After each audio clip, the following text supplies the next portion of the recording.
Hello and welcome to Pitch Football. This is Jonny from Championship Chatter, and today I am joined by Boro fan Jonny Bullock. How are you doing? I'm very good, Jonny. How are you doing, Jonny? I'm not too bad, Jonny. So you're from the Boro Breakdown, which is a Middlesbrough podcast. We're doing the pre-season kind of build-up videos. Yes. It's a strange one with Boro because it still hurts me to say Chris Wilder is your manager. Yeah, the gem that is Wilder. Yeah.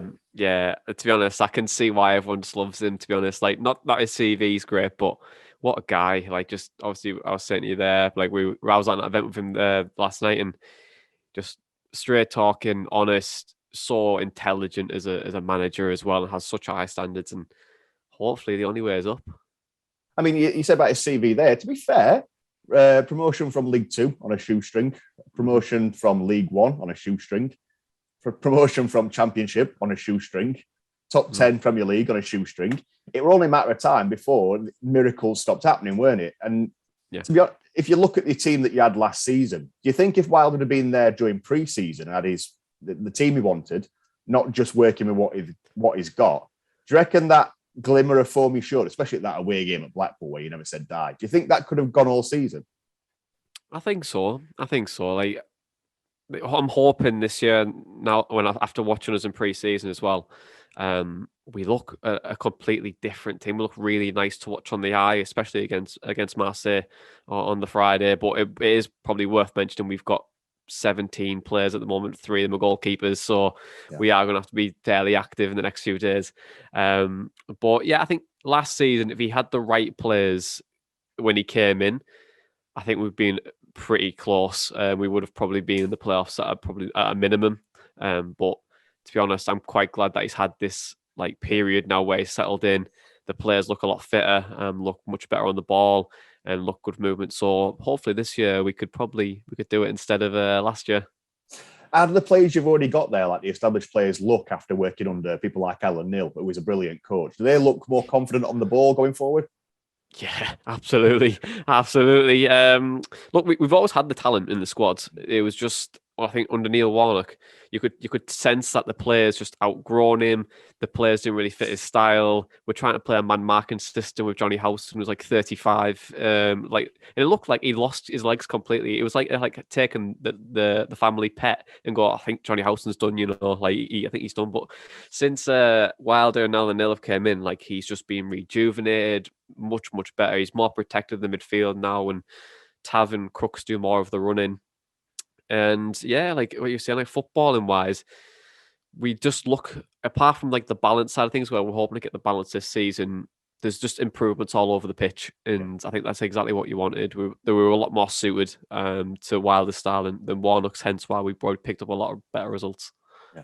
If you look at Warnock, it's his fault really that you lost Jed Spence. Never really given him a chance.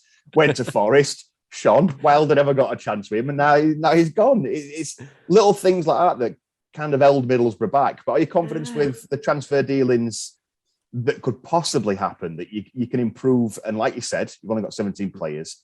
If you get a hidden gem like Jed Spence, who was kind of like shoved under the carpet, do you think that this could be the season where you surprise a lot of people? Well, I think, to be honest, just on Jed Spence, like if Jed didn't go out on loan, Isaiah Jones wouldn't have came through, and Isaiah Jones has better numbers than Spence. So it was like, well, we've lost Spence, who is a good footballer. I think he's deserved the move, but we've got a much better player in Isaiah Jones offensively. I think Jed's very raw. It's going to be interesting to see how he does at Spurs. I think he will become that level eventually, but not in the short term. But we've got really good money for him, and we can reinvest that into the squads. We'll go on with the money that we've got from Spence. I don't think we'll fully reinvest that, to be honest. I think when Wilder was speaking yesterday, it looks like a couple of free transfers, a couple of loans, and a couple of permanents. They're very shrewd signings, and he won't spend a lot of money, to be honest. And I don't think Middlesbrough are in that place anymore. We're a club now who was completely changed from 12 months ago. It's much more sustainable. It's much more long term. It's much more long thread, and trying to put value on players and sell them on for bigger profits. And we can do that with Kieran Scott, who's obviously our head of football now. And you can just see Middlesbrough becoming much more of a sustainable selling club, which is going to be exciting because we're developing a lot of talent. but also I think Boro fans will want to see us keep progressing every season, which I think it will do. But what were you going to say just on the... Just that with Jed Spence, you mentioned about you've got a better player coming through. Also, do you think his personality might not have really worked under Wilder and Nil? Because he did seem a bit full of himself, especially at the end of the Forest games. He was very me, wasn't he? I think with Spence, like there was like a couple of questions internally around attitude problems. I think under Jonathan Woodgate when he did come through, he looked really, really good and quite raw. But appreciate like he got dropped for a couple of weeks because of like something behind the scenes, and then Warnock's came in and then questioned it, and then he's went to Forest and just shone. And I think sometimes with Spence, he just wants to be loved by like a manager, and I think he kind of found that with Steve Cooper, and hence why they got the best out of him, and he gave him the confidence to grow. But I get the me thing, but end of the day, like he's just human, and so like people will go through those things, and I wish him all the best, to be honest. No, I don't. Fuck him and fuck Forest. But transfer window wise is like you said, you're relying on free transfers and cheaper players coming in, which is good sustainability wise, especially after the days of spending money after money after money. Where do you think you need improvements most in the team? Well, we need a long list of players, to be honest. I think last season our goalkeeper was the worst goalkeeper, and the forwards were the big problem. Bringing in Zach Steffen, who we watched on Friday night, is a massive improvement. Like distribution was solid, commanded his box well. He gives you a little bit, a couple of shaky moments because he's so comfortable on the ball, but I think that kind of goes over time. But for Boro, we need strikers. We've only got Duncan Watmore, Josh Coburn. Chuba Akpom came back from Norway, and he played on Friday night, so we might have to use him for the couple of weeks. But centre forward is massive. We've never had a 20 goals a season striker since Bernie Slavin in 1989. I think was the last time we hit 20 goals in a season for a striker. So yeah, centre forward's key. If we can try and bring in 3 or 4 that can contribute 10 each, then that'd be perfect. And then we've also just got a left centre back, which is huge for balance. We've got Ryan Giles on that left hand side now, where him and Isaiah Jones can be really, really solid and really advancing, and probably going to be really exciting to watch this year. So probably cover for them as well. So we just need cover all over the pitch probably. And then on top of that, strikers. We're in desperate need of strikers. And I think that's how we'll improve. And hopefully that'll be the missing piece in the jigsaw puzzle for us this year. And hopefully we can progress into that playoff picture. You mentioned obviously your 2 fullbacks there. You've noticed where your weakest. Apart from your 2 fullbacks, is there anybody else in that squad that stands out to you as a player that the rest of the championship should be really looking at as a quality player? Marcus Tavernier every time. Tav is, and I appreciate he's linked with a move to Bournemouth at the minute, but it's been pretty much rubbish. But I know that there's interest there. Tav is a very, very good player in terms of engine. His quality is getting there in terms of the final third end product. But he's so young and developing so well under Wilder. And his numbers are off the charts. And I think that it's only a matter of time until he does make that step up. Appreciate he's not like a goal scoring right back like his brother for Rangers, but the goals will probably come with Tav even more probably this season. There was a slight tactical tweak in us on Friday night where Tav was getting much more advanced, and it looked like kind of like the advanced striker was dropping in, and Tav was making that dart and run forward. So he's very, very good. So Tav, and then if he doesn't play, I'm going to probably say Riley McGree, who's came in January, just oozes quality. Really, really nice to watch on the very cute in terms of like passing and intricacy on the ball. It's just lovely to watch. He's very honestly, if you get to watch Riley McGree this year or Tav, the luxury players, they're lovely to watch. And I probably say those are probably my top 2 at the minute, bar the wing backs. So looking at Middlesbrough as a club, obviously you're looking at a lot better under Chris Wilder. Is there more cohesion between obviously the fans, the board, and management? Are you all one together now? Because they did seem to be a bit of friction before, didn't they? Yeah, there was. It was clear that Warnock wanted to go in one direction, that short-termism, and just go gung-ho or bust really to try and get us up that one year. And even though his contract was ending anyway in the summer, so he was going to probably leave. And then there was that disconnect from there. Some fans wanted him. There was a good majority that didn't. And then I think it was Kieran Scott coming in was kind of like the nail in the coffin for Warnock, because Kieran's going to come in, look at the club as a whole, and then it's more of a case of we'll have a Middlesbrough style of play now, a new Middlesbrough style, like, and a sustainable style. And then if something doesn't work out with Chris Wilder, then we'll have someone to come in and we'll have that thread, and everything will be very similar, just to manage with a couple of different tweaks, but the style will probably fit the players. And that's been reflected off the pitch as well. I think there's like an excitement and expectation now that Chris Wilder's in the building. His CV speaks for itself. You probably know as well, being a Sheffield United fan, how good it is and how bought in you can be with him, because he's just such a genuine guy and really intelligent as a manager. And I think that's been reflected now in the stands. And yeah, like maybe 18 months ago, there was that massive disconnect, but now it's like everyone just seems to be all in and excited and ready for the season, barring we get these players over the line and we can give it a real push. I mean, everybody's talking about Sunderland and the atmosphere they'll generate being back in the Championship. But people talk about us, and we've been up there. We've had good crowds, bad crowds. I thought our fans were poor last season. I thought a lot of crowds were. But I always remember going to Boro in like 2006 or 1999, show me age there. And one, you didn't have that stupid drum. And two, the stands were full and you were noisy. And that support, because you played nice football, you didn't have a world-beating team. You always had exciting players. Oh, yeah. And it feels like Middlesbrough's lost that. They kind of lost a bit of identity. Does it feel like that's slowly returning, that Middlesbrough identity? Yeah, I think it's worth mentioning like the 90s to that 2006, that golden era of Robson and McLaren, and having like the likes of Hasselbank, Viduka, Boateng, Southgate, you know, like Zenden, like Mendieta, like some Ravanelli, Emerson, like some unbelievable names in it. When you think about it, like Jesus Christ, like we were forking out a lot of money, but we were seeing the results off it. And it was only a matter of time until it went bust. And obviously, that was when Southgate became manager. Struggled because you're swapping Hasselbank for Ali Adier, Viduka for Tunjai, who I do love Tunjai, but like he's not Viduka quality really.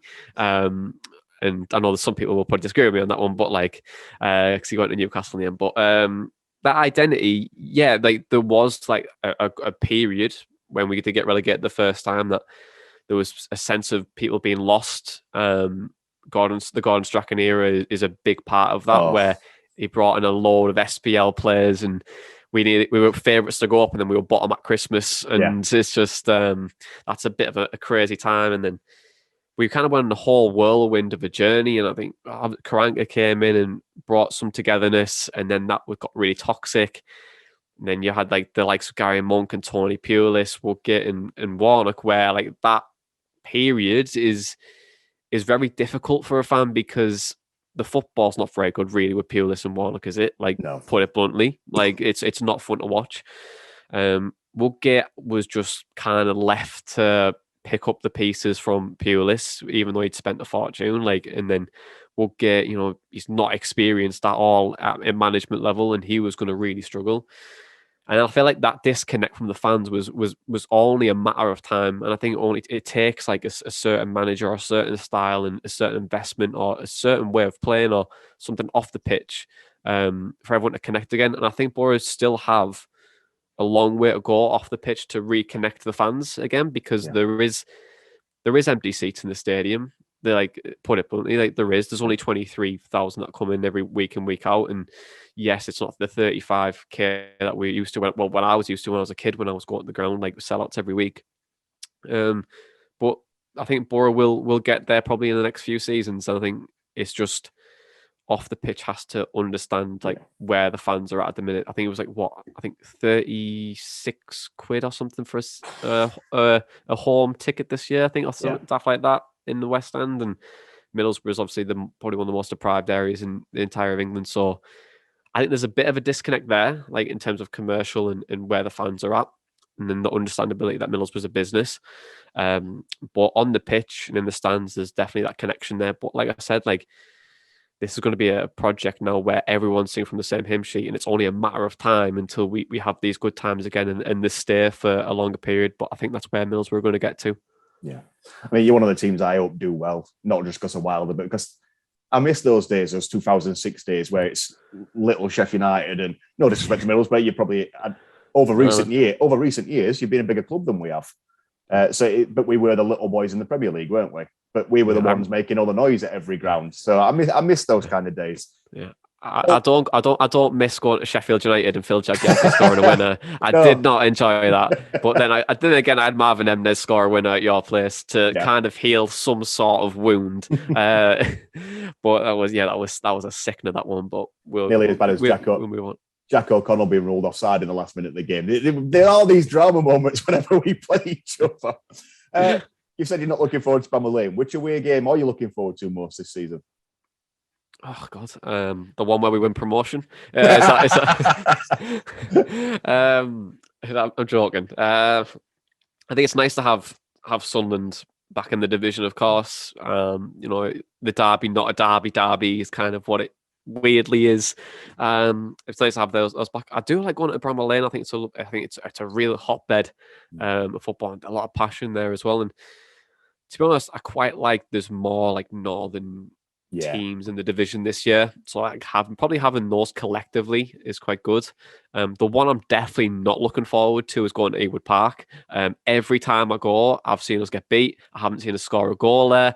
I just don't want to go to Ewood Park this year. But other than that, I think probably I would say Bramall Lane is probably the one I'm most excited to. I think I just really like going to the ground, like you were saying earlier. Like I know you're saying like the fans might not be as good as last year, but it's just that real hotbed, that the town, like the area, really are passionate about Sheffield United, and realistically, like that is probably like where you want to see or enjoy football in those type of grounds.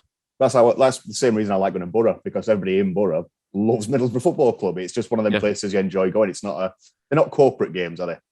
No, absolutely not. Like it's seen throughout the club as well. Like academy players want to play for Middlesbrough, they want to play for Sheffield United. They don't want to move on and play for Manchester City or Arsenal or whatever. They want to play for the local club, and that's kind of like seen in the fans as well. Like it's the local people supporting the local club and getting really passionate about that area, and I think that's what makes it so special. Definitely. Before we let you go, bold prediction where Middlesbrough finishing this season.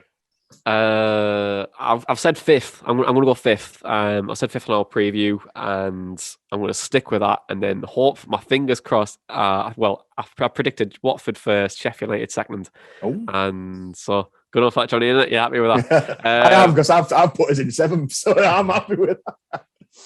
I'll take that, but then I've said fifth, and we beat Norwich at Wembley to give me closure of 2015-16 season. So I'll be happy with that. Not 14-15 it was, sorry, 14-15, but yeah, I'll take that any day. Jonny, it's been brilliant speaking to you. If you do want to listen to more, head over to the Boro Breakdown podcast if you've not already as a Boro fan. If you just want to see previews of the games on your team play Boro, be sure to head over again to the Boro Breakdown. Jonny, it's been a pleasure having you. Good luck for every game until you play us. Yeah, likewise, Jonny. I'll speak to you soon, mate. Cheers.